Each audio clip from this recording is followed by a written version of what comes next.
ಸ್ನೇಹಿತರೆ ನಮಸ್ಕಾರ. ಬ್ಯಾಚುಲರ್ಸ್ ಹೋಟ್ಲಿಗೆ ಹೋಗಿದ ತಕ್ಷಣ ಯಜಮಾನ್ರೇ ಒಂದು ಕುಸ್ಕಾ ಕೊಡಿ ಅಂತ ಕೇಳ್ತೀರಾ. ಆ ಕುಸ್ಕಾನ ತಮ್ಮ ಮನೇಲಿ ತಾವು ಬರೀ 20 ನಿಮಿಷದಲ್ಲಿ ಮಾಡ್ಕೋಬೋದು.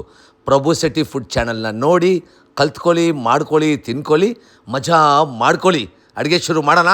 ಬಿಸಿ ಬಿಸಿ ಕಾಯುವ ಕುಕ್ಕರಲ್ಲಿ ರಪ ಅಂತ 2 ಸ್ಪೂನ್ ತುಪ್ಪ ಬಿಡಿ, 100 ಗ್ರಾಮ್ ಎಣ್ಣೆ, ಚಕ್ಕೆ, ಲವಂಗ, ಏಲಕ್ಕಿ, ಕಲ್ಪಾಸಿ, ಸ್ಟಾರು, ಸ್ಲೈಸಾಗಿ ಕಟ್ ಮಾಡಿಕೊಂಡ್ರು 2 ಈರುಳ್ಳಿ, 2 ಹಸಿಮೆಣಸಿನ್ಕಾಯಿ, 2 spoon Kashmiri red chilli powder ಅಷ್ಟು ಎಣ್ಣೆಯಲ್ಲಿ ಚೆನ್ನಾಗಿ ಫ್ರೈ ಮಾಡಿ, ಶುಂಠಿ ಬೆಳ್ಳುಳ್ಳಿ ಪೇಸ್ಟ್ 2 ಸ್ಪೂನ್ ಹಾಕಿ, ಕೊತ್ತಂಬರಿ ಸೊಪ್ಪು, ಪುದೀನ ಸೊಪ್ಪು ಹಾಕಿದ್ಮೇಲೆ ಮತ್ತೆ ಒಂದು ಸಲ ಫ್ರೈ ಮಾಡಿ, ರುಚಿಗೆ ಎಷ್ಟು ಬೇಕಷ್ಟು ಉಪ್ಪು, 1 ಕಪ್ ಮೊಸರು ಚೆನ್ನಾಗಿ ಫ್ರೈ ಮಾಡಿ, ಸ್ವಲ್ಪ ಅರಿಶಿನ, ಸ್ವಲ್ಪ garam masala, tomato 2 tomato ಸ್ಲೈಸಾಗಿ cut ಮಾಡ್ಕೊಳ್ಳಿ. ಯಾಕಂದರೆ ಟೊಮೊಟೊ ಬಂದು ಕುಸ್ಕಾ ತಿನ್ನೋವಾಗ ಹಾಗೆ ಸಿಗಬೇಕು. ಅಕ್ಕಿ ತೊಳೆದಿರುವಂಥ ನೀರು ಹಾಕಿ, ಅಕ್ಕಿ ಎಷ್ಟಾಗ್ತದೆ 2ರಷ್ಟು ನೀರು ಹಾಕಿ ಮಿನಿಮಮ್ 1 ವಿಸಿಲ್ ಕೂಗಿಸ್ಕೊಳ್ಳಿ. ರೆಡಿ ಆಯಿತು ಬಿಸಿ ಬಿಸಿ ಕುಸ್ಕಾ. ಸ್ಟವ್ ಮುಂದೆ ನಿಂತಿರುವಾಗ ಲವ್ವಿಂದ ಕುಕ್ ಮಾಡಿ ಸುಮಾರಾಗಿರೋ ಅಡುಗೆಯನ್ನು ಸೂಪರಾಗಿರುತ್ತೆ. ಮಜಾ ಮಾಡ್ಕೊಳ್ಳಿ ಸ್ನೇಹಿತರೆ.